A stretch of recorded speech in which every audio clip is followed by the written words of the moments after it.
É oficial, eu tô velho. Nos últimos anos eu me consolei dizendo que eu tô na casa dos 70, mas a matemática é simples e implacável. Hoje eu faço 75 anos e Deus, como os anos voam, hein? Eu não tô aqui pelos seus votos de felicitações, não. Esse é um marco pelo qual eu não tô muito empolgado. É claro que eu fico feliz por ainda estar aqui, mas eu sinto que cada vez eu tenho menos motivo pra viver a cada ano que passa. Os meus ossos doem, os meus filhos moram longe e o outro lado da minha cama tá vazio há pouco mais de 8 meses. Na verdade, eu acho que depois de participar da última eleição, eu não tenho mais nada pra que viver não. Acho que eu já posso morrer. Então, me poupe de qualquer parabéns e felicitação que você quiser me dar, por favor.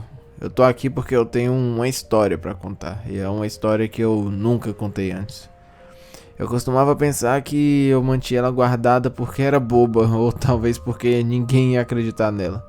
No entanto, eu descobri que quanto mais velho você fica, mais exaustivo se torna mentir pra si mesmo. Sendo perfeitamente honesto, na verdade, eu nunca contei essa história pra ninguém porque ela me assusta, quase até a morte. Mas a morte parece mais amigável do que costumava ser, então ouça bem. Era o ano de 1950. O cenário era uma pequena cidade no interior do Maine, nos Estados Unidos. Eu era um garoto de 9 anos, bem pequeno para minha idade, com apenas um amigo no mundo todo. E a família dele, aparentemente por capricho, decidiu se mudar para 3.200 quilômetros de distância. Tava se configurando essa época como o pior verão da minha vida. O meu pai não estava por perto e minha mãe também não parava de trabalhar em casa. Então eu não tinha nenhuma vontade de ficar em casa. E com alguma hesitação, eu decidi que a biblioteca pública talvez seja o lugar para estar naquele verão. A coleção de livros da biblioteca, especialmente os infantis, era modesta, para dizer o mínimo. Mas dentro das paredes daquela estrutura mesquinha eu não encontraria tarefas para fazer e nenhuma mãe irritante. E talvez, o mais importante, eu não ia encontrar outras crianças nas quais eu ia ser forçado a me socializar. Eu era o único garoto com um status social suficientemente baixo para passar os preciosos dias de liberdade triste entre as prateleiras de livros. E isso estava ótimo para mim. A primeira metade do meu verão foi ainda pior do que eu imaginava. Eu dormia até as 10, fazia minhas tarefas e depois ia de bicicleta para a biblioteca. E quando eu digo bicicleta, eu quero dizer um monte de ferro enferrujado ligado a um par de rodas. Quando eu tava por lá, eu dividia meu tempo entre incomodar acidentalmente os idosos de lá e entre incomodar de propósito mesmo. Uma senhora simpática chegou a interromper o meu estalo de língua para mandar eu calar a boca. Foi a primeira vez que eu vi outro adulto que não fosse meus pais falar de uma forma tão grossa comigo. Eu sei que não é grande coisa, mas para aquela época era algo realmente fora do comum. Os dias sombrios se transformaram em semanas tristes. Eu achava que já tinha explorado cada centímetro daquela biblioteca. Mas um dia, no canto mais distante, atrás da seção de livros em língua estrangeira, eu encontrei uma pequena porta de madeira que eu nunca tinha visto antes. Foi aí que tudo começou. A porta não tinha janelas e era feita de carvalho, que parecia bem mais antigo do que a parede que ela estava embutida. Ela tinha uma maçaneta de metal preto que parecia literalmente antiga. Não me surpreenderia se tivesse sido fabricada no século 17. Eu tinha uma sensação de o que quer que tivesse atrás daquela porta era proibido pra mim. E por isso provavelmente foi a coisa mais interessante que eu encontrei naquele verão. Eu olhei rapidamente ao redor para ter certeza que ninguém estava me olhando. E depois eu girei a pesada maçaneta. E eu me enfiei atrás daquela porta e fechei. Não havia nada. Apenas escuridão. Eu dei alguns passos e parei, incomodado com a totalidade da sombra que me cercava. Eu agitei as minhas mãos na minha frente, numa tentativa de encontrar uma parede, uma prateleira ou qualquer coisa para me segurar. E o que encontrei foi algo bem mais sutil, um pequeno cordão pendurado vindo de cima, mas que foi bem mais útil do que qualquer prateleira. Então eu agarrei esse cordão e firmemente eu puxei para baixo. Naquela época, muitas lâmpadas eram operadas com cordões, e aquela era uma delas. Meu entorno se iluminou instantaneamente. Eu estava em uma pequena plataforma empoeirada que parecia não ter visto vida por um bom tempo. À minha esquerda tinha uma escada em espiral rangente, feita de madeira e aparentemente prestes a desmoronar a qualquer segundo. A lâmpada era a única fonte de luz na sala, e era fraca. Então, quando eu olhei por cima da grade para ver o que havia embaixo, A parte inferior da escada se dissolvia na escuridão. Eu comecei a sentir medo. Aquele lugar, onde quer que eu tivesse, parecia não ter lugar em uma biblioteca da cidade. Era como se eu estivesse em um prédio completamente diferente. Mas nenhuma criança de 9 anos gosta de deixar um mistério sem solução, não é? Olhando pra trás, eu gostaria de poder dizer ao meu eu pré-adolescente pra dar meia volta. Voltar, fazer qualquer outra coisa em vez de descer aquela escada. Você vai poupar muitas noites sem dormir, era o que eu diria. Mas é claro, eu não sabia disso na época. E talvez eu não tivesse ouvido mesmo se eu soubesse. Então, em vez de voltar, eu respirei fundo, segurei a grade e olhei fixamente pra frente, determinado, enquanto eu começava a descer a escada. A madeira da grade estava seca e cheia de lascas. Eu imediatamente a soltei, estendendo as mãos para manter o equilíbrio enquanto atravessava cuidadosamente a escada. Ela era, ou pelo menos parecia, muito longa e com apenas o brilho fraco da lâmpada pendurada longe acima de mim. Meu coração batia impiedosamente naquela escuridão.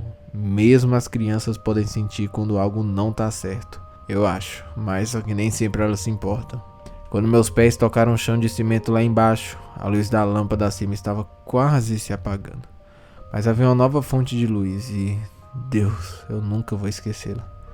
Diretamente à minha frente havia uma porta enorme e de um vermelho intenso.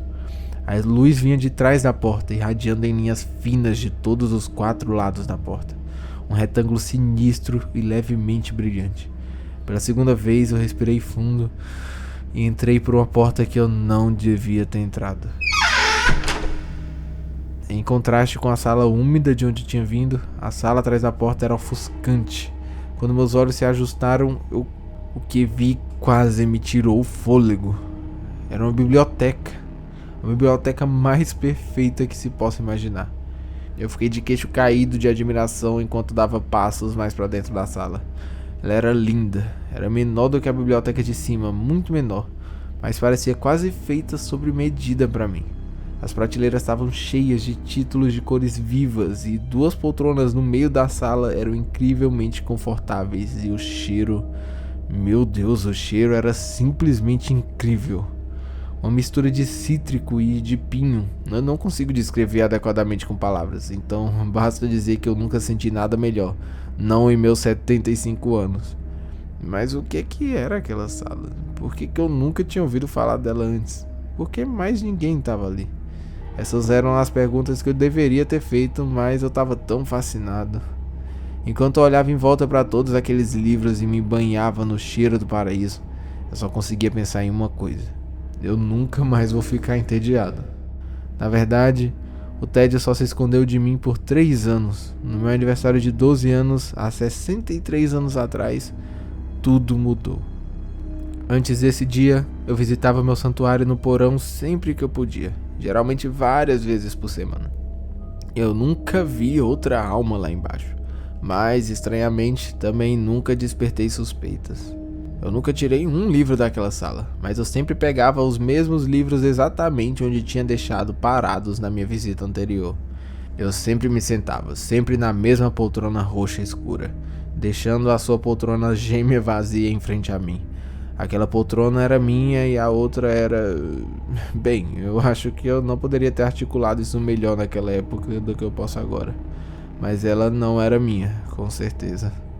No meu 12º aniversário, eu cheguei mais tarde do que habitual. Minha mãe tinha convidado alguns colegas de classe e primos para nossa casa para celebrar. Um gesto que eu achei mais tedioso do que emocionante, na verdade. Eu só queria passar meu aniversário sentado, lendo e sentindo o cheiro do paraíso.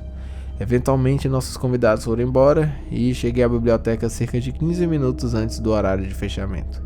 Isso não importava, os funcionários nunca verificavam lá embaixo antes de trancar. Eu podia ficar lá embaixo até a hora que eu quisesse. Naquela noite em particular, eu estava devorando os últimos capítulos de uma aventura épica. Cavaleiros, espadas, dragões e coisas do tipo. Eu senti o cheiro quando li as últimas palavras e fechei o livro. O aroma esquisito que preenchia a sala havia se tornado azedo. Eu fiquei sentado por um momento, perturbado.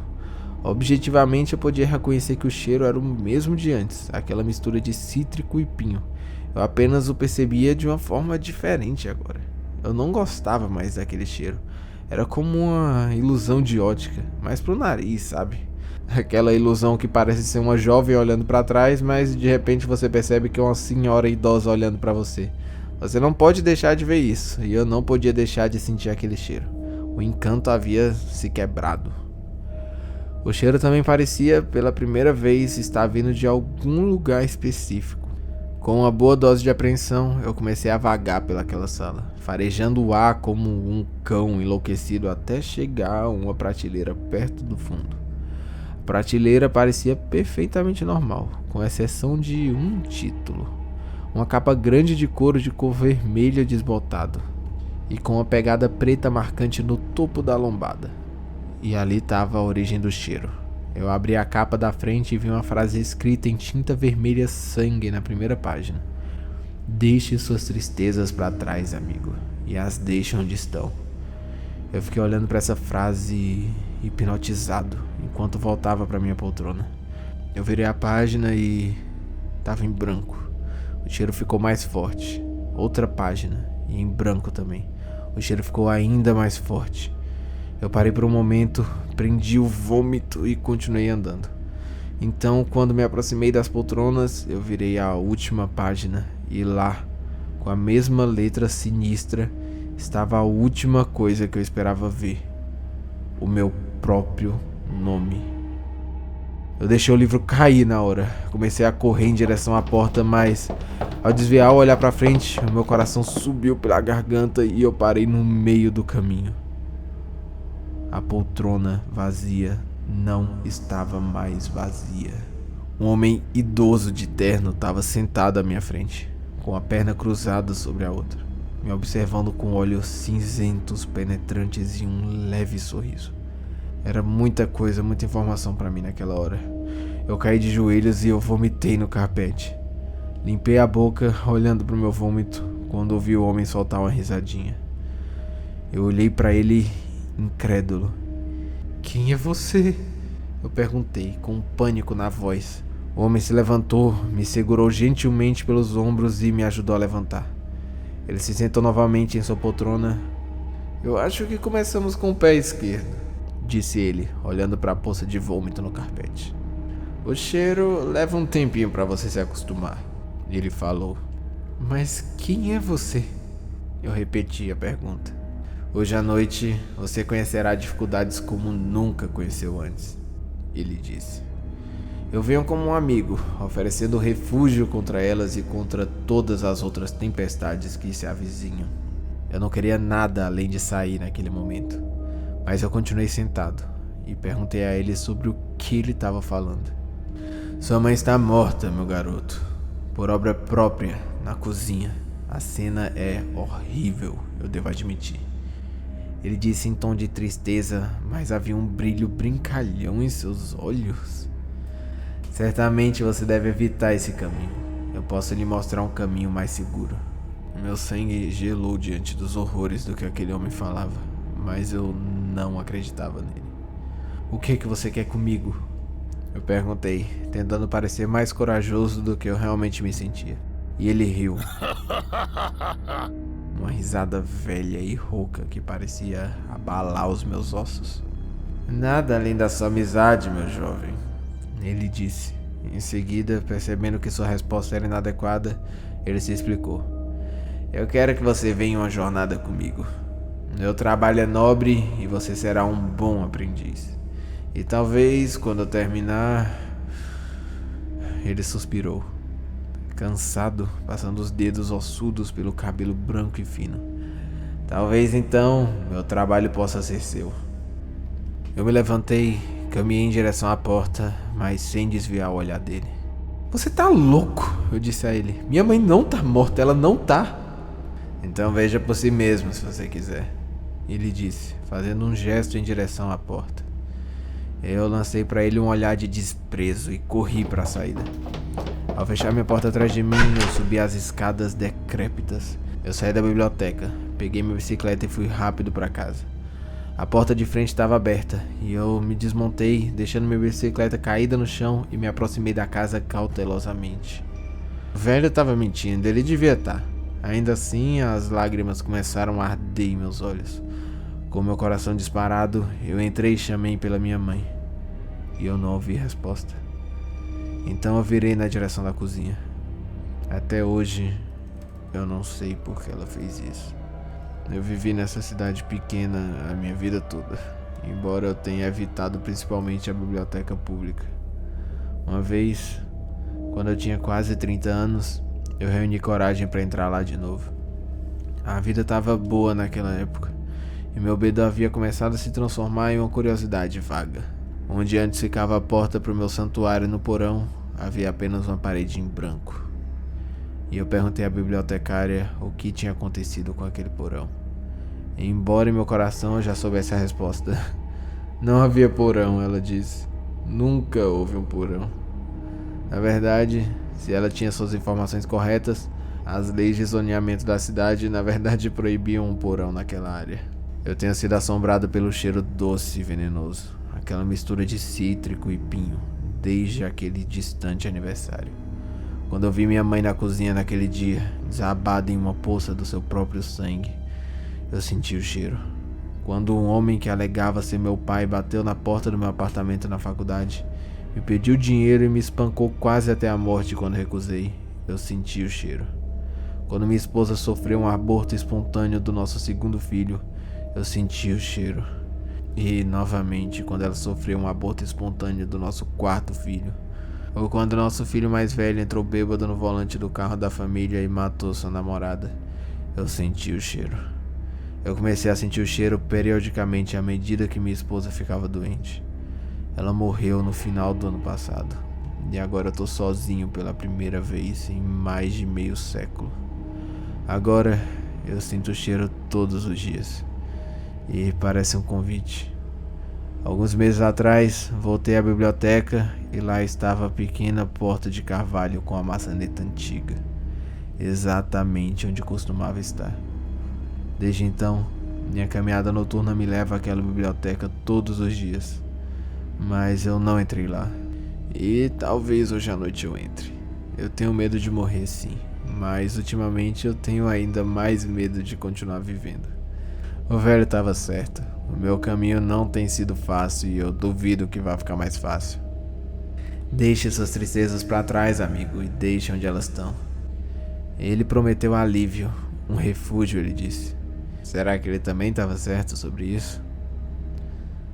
Só tem uma maneira de descobrir. Afinal, eu sei onde encontrá-lo. Opa pessoal, o que vocês acharam da história de hoje? Quais são suas teorias de o que é que realmente estava acontecendo nessa história? Coloca aí nos comentários que eu vou ler todos os comentários que vocês disserem, tá? E se tiverem gostado mesmo, deixa um like no vídeo e se inscreva no canal também para receber outras histórias de terror como essa. E se você quiser também ouvir outra história bem misteriosa como essa, clica no quadrado que está aparecendo aqui na sua tela que você vai ser levado para outro vídeo do canal com uma história muito legal também, que com certeza você vai gostar. Te vejo no próximo vídeo.